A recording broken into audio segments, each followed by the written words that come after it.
ইসলামী খেলাফত কায়েমের পদ্ধতি, গণতন্ত্র, নির্বাচন, প্রেক্ষিত বাংলাদেশ। কয়েকজন শায়েখের আলোচনা শুনছিলাম। একজন শায়েখ ভ্রান্তির বেড়াজালে কামতে দিন এ বিষয়ের উপর আলোচনা করতে গিয়ে বাংলাদেশে যারা বহু বছর থেকে দিন কায়েমের কাজ করে তাদের সমালোচনা করলেন এবং তিনি উপমহাদেশের একজন শ্রেষ্ঠ ইসলামী চিন্তাবিদ মরহুম সৈয়দ আবুল আলা মওদুদী রাহিমাহুল্লাহ সম্পর্কে বিষোদ্গার করলেন।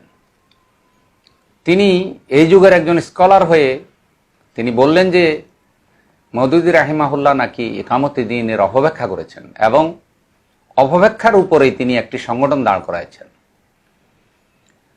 তারা ইকামতে দ্বীনের সঠিক ব্যাখ্যা দিচ্ছেন, দিন কিভাবে কায়েম হবে। এক পর্যায়ে তিনি বললেন দুটো উদাহরণ। আমি তার কথা শুনছিলাম এই চিন্তায় যে সত্যি যদি কোনো ভুল ত্রুটি আমাদের মধ্যে থাকে বা কারোর মধ্যে থাকে, কোরআন সুন্নাহর আলোকে এটা ইসলাহ হওয়া জরুরি। কারণ যে কাজের উপর পরকালে নাজাত নির্ভরশীল বা পরকালে নাজাতের নিয়তে আমি যে কাজ করব, সে কাজ যদি কোরআন সুন্নাহর আলোকে সহি না হয় তাহলে সে কাজ তো ব্যর্থ হয়ে গেল। আমি অপেক্ষা করছিলাম যে তিনি নির্বাচন পদ্ধতি, গণতান্ত্রিক পদ্ধতি, ইকামতে দ্বীনের কঠিন সমালোচনা করলেন, কিন্তু দিন কায়েমের তিনি কি পদ্ধতি বলেন, মূলত সেটা শোনার জন্যই আমি অপেক্ষা করছিলাম। এক পর্যায়ে তিনি দিন কায়েমের উদাহরণস্বরূপ আমাদের দেশে দুটি পদ্ধতি বললেন। একটি বললেন হেফাজতে ইসলামের যে গণজাগরণ তৈরি হয়েছিল শাপলা চত্বরে মরহুম শাহ আহমদ শফি রাহিমাহুল্লাহ ওনার নেতৃত্বে, তিনি বুঝাতে চাইলেন দিন কায়েমের জন্য নাকি এইভাবে কোনো একজন নেতার নেতৃত্বে বিপ্লব হবে এবং এই জাগরণের মাধ্যমে খেলাফত কায়েম হবে, ইসলাম কায়েম হবে। এটা নবীর শিখানো পদ্ধতি। আচ্ছা, আবার তিনি আলোচনা করতে গিয়া বাংলাদেশের অভিসংবাদিত নেতা শেখ মুজিবুর রহমান তার উদাহরণ টানলেন যে শেখ মুজিবের নেতৃত্বে যেভাবে দেশ স্বাধীন হয়েছে, পাকিস্তানিদের বিরুদ্ধে জনগণ জেগে উঠেছে, দিন কায়েমের জন্য নাকি খেলাফত কায়েমের জন্য নাকি এভাবে একজন নেতার নেতৃত্বে জেগে উঠবে জনগণ, আর এইভাবে দিন কায়েম হবে, খেলাফত কায়েম হবে। তো বঙ্গবন্ধু শেখ মুজিবুর রহমান যিনি দেশের স্বাধীনতার নেতৃত্ব দিলেন, তার পক্ষে জনগণের যে জাগরণ তৈরি হয়েছিল সেটার কারণ কি? সেটার কারণ তো হলো তিনি ইলেকশন করেছিলেন, নির্বাচন করেছিলেন। সেই নির্বাচনে তাকে ক্ষমতা দেয়া হয়নি, যার কারণে তিনি আন্দোলনের ডাক দিয়েছেন।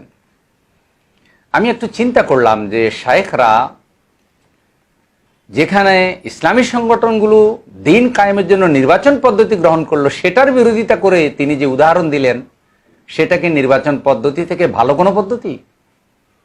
এক পর্যায়ে তিনি মক্কা বিজয়ের প্রসঙ্গ টেনে আনলেন যে মক্কা বিজয় নাকি এভাবে হয়েছে। হ্যাঁ, মক্কা বিজয় যেভাবে হয়েছে তার প্রেক্ষাপট আছে, তার কিছু কারণ আছে, এবং সেই সময়ের সামাজিক প্রেক্ষাপটে যে ধরনের প্রস্তুতি দরকার মুহাম্মদুর রাসূলুল্লাহ সাল্লাল্লাহু আলাইহি ওয়াসাল্লাম সে ধরনের প্রস্তুতি নিয়ে এসেছেন। সেই সময় আমাদের দেশের মতো রাষ্ট্র সিস্টেম যেমন বাংলাদেশ, ভারত, পাকিস্তান এ ধরনের কোনো রাষ্ট্র ছিল না। গোত্র প্রথা ছিল, নেতা হতো গোত্র থেকে, বংশ থেকে। সেই সময় তো গণতন্ত্র, নির্বাচন পদ্ধতি এভাবেও ছিল না। তো নবী সাল্লাল্লাহু আলাইহি সাল্লাম তো এমন কোনো কথা বলেন নাই, আমার যতটুকুন জানা, যে আমি যেভাবে মক্কা বিজয় করেছি তোমরা সেভাবেই দিন কায়েমের কাজ করবে, ইসলাম কায়েমের কাজ করবে, এর বাইরে আর কোনো পদ্ধতি গ্রহণ করা যাবে না। প্রিয় ভাই সব, নির্বাচন পদ্ধতি তো কোনো জীবন বিধান না, গণতন্ত্র কোনো জীবন বিধান না। গণতন্ত্র হলো নেতা নির্বাচনের একটা পদ্ধতি, ক্ষমতা পরিবর্তনের পদ্ধতি। আরেকটি শায়েখের আলোচনা শুনলাম, আরেকজন তিনি বলতেছেন নির্বাচন হলো ইলেকশন আর খেলাফত হলো সিলেকশন।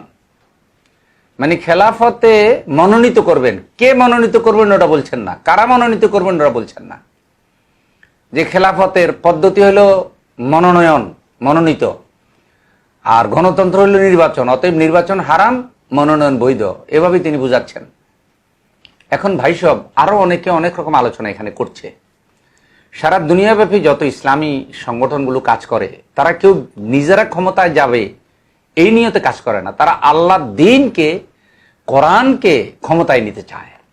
তো কোরআন সুন্নাহকে যারা রাষ্ট্রীয় মর্যাদায় প্রতিষ্ঠিত করতে চায় এবং সে রাষ্ট্রের জনগণকে ইসলামের আলোকে গড়তে চায়, তাহলে যেই দেশে আবহমান কাল থেকে নির্বাচন পদ্ধতি প্রতিষ্ঠিত আছে এবং সেই দেশে ওনারা বসবাস করেন, গণতান্ত্রিক সিস্টেমে পরিচালিত রাষ্ট্র, অর্থনীতি, বিচার ব্যবস্থা, সমাজ ব্যবস্থা, শিক্ষা ব্যবস্থা, ব্যবসা, কৃষ্টি, কালচার, গণতান্ত্রিক সিস্টেম বিশ্বাস করে এমন লোকদের মসজিদের সভাপতি, ওয়াজ মাহফিলের সভাপতি, এমন লোকেরা পীর, খানকা, সমাজের সবকিছু নিয়ন্ত্রণ করে। সবকিছু মেনে যদি তারা থাকতে পারেন, কাজ করতে পারেন, তাহলে ওই পদ্ধতিতে ইসলামপন্থী যারা দিন কায়েমের জন্য গ্রহণ করবে তাদের বিরুদ্ধে কেন এত উঠে পড়ে ফতুয়া দিতে হবে? এর কি কারণ? আসলে কি এটা ইসলামের মর্যাদা রক্ষা করা, মানুষকে হারাম থেকে রক্ষা করা, নাকি অন্য কোনো উদ্দেশ্য? আল্লাহ তাআলা ভালো জানেন। কিন্তু তাদের যতজনের বক্তব্য শুনেছি, নির্বাচন পদ্ধতি থেকে ভালো কোনো দিন কায়েমের ব্যাখ্যা তারা কিন্তু কেউ দিতে পারেন নাই।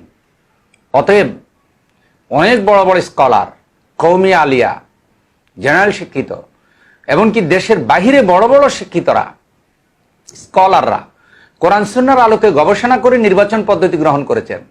ফিলিস্তিনে হামাস নির্বাচন করে ক্ষমতায় গিয়েছে। ক্ষমতায় থাকতে না পারা সেটা তো নির্বাচনের দোষ না। মিশরে ইখওয়ানুল মুসলিমিন নির্বাচন করে ক্ষমতায় গিয়েছে। ডাকাতরা তাদের ক্ষমতা নিয়ে গেছে, এজন্য তো নির্বাচন পদ্ধতি দায়ী না। যারা ক্ষমতা নিয়ে গেছে জুলুম করে, তাদের কথা বলুন, তাদের জুলুমের বিরুদ্ধে আন্দোলন করুন। আলজেরিয়া ইসলামিক সালভেশন ফ্রন্ট নির্বাচন করে ক্ষমতায় গিয়েছে, সেনাবাহিনী তাদের ক্ষমতা কেড়ে নিয়েছে, সেখানে জালেমদের বিরুদ্ধে কথা না বলে নির্বাচনের বিরুদ্ধে কথা বলছেন। আমরা কখনো গণতন্ত্রকে আমাদের জন্য একমাত্র পথ, ইসলামে একেবারে বৈধ এরকম হিসাবে বলছি না, কিন্তু গণতান্ত্রিক পরিবেশ যদি ঠিকভাবে প্রতিষ্ঠিত থাকে এবং গণতন্ত্র যদি অন্যায় অবিচার করে অন্ধকার রাত্রে যদি মানুষের সমর্থন ছিনিয়ে নেওয়া হয়, তাহলে গণতান্ত্রিক পদ্ধতিতেও নেতা নির্বাচনের, নেতৃত্ব পরিবর্তনের সুযোগ রয়েছে। নির্বাচন পদ্ধতিতে বিভিন্ন জায়গায় হচ্ছে, এই 50 বছর যাবৎ বাংলাদেশে এভাবেই হচ্ছে। যারা জোর করে ক্ষমতা নিয়ে নিচ্ছে তাদের কথা আলাদা, সেজন্য তো নির্বাচন দায়ী না। তাহলে যেসব ইসলামী স্কলারগণ সারা বছর তো তারা গণতন্ত্র চর্চা করে না, দাওয়াতে দ্বীনের কাজ করে, তারা সারা বাংলাদেশের মানুষদের মধ্যে কোরআন সুন্নাহ শিক্ষা ছড়িয়ে দেওয়ার জন্য কাজ করে। যখন 5 বছর পরে দেশের ক্ষমতা পরিবর্তনের একটা সময় আসে, তখন তারা নির্বাচনে অংশগ্রহণ করে। তারা কি শুধু নির্বাচনের জন্য বসে আছে? তারা তো নবীজির শিখানো, সাহাবা একরামের শিখানো সকল দাওয়াতি পদ্ধতি এখানে প্রয়োগ করতেছে। এরপরে দাওয়াত দেওয়ার পরে মানুষ ইসলামী হুকুমত চায় কি চায় না তা প্রমাণ করার বাস্তব পদ্ধতি হলো নির্বাচন। কত পার্সেন্ট ভোট আপনি পেলেন, কত পার্সেন্ট লোক আসলে ইসলামী রাষ্ট্র চায়, এবং শিক্ষিত লোকের মধ্যে কত লোক তৈরি করতে পারলেন।